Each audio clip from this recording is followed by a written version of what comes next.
The rest of the year is coming into pretty good focus here.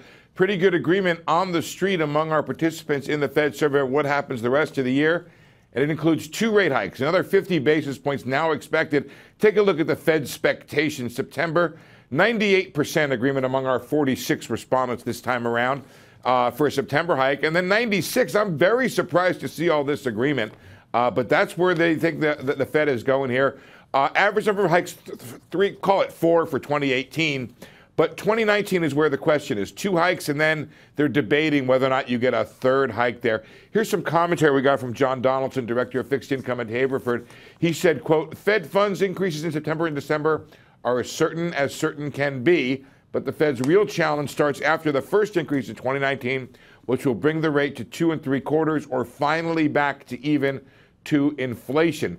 Now take a look where our panelists are versus where the Fed is, and you can see pretty good agreement through 2018 and 2019, but after that is where there's some disagreement, where the market thinks the Fed will be a little more dovish short term, but a little more hawkish long term with that 3.3% terminal rate, where the Fed right now is below 3.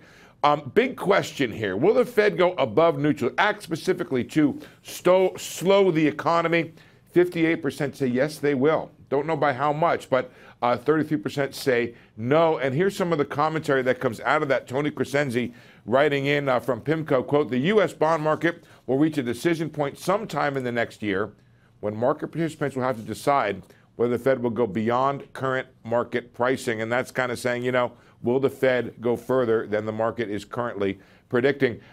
Guys, all this, we have a story online about this, and we'll come back in the next hour and talk about trade. But just looking at the 10-year this morning, it looks like the market is on its way to deciding that the Fed's going to do more this year and next year.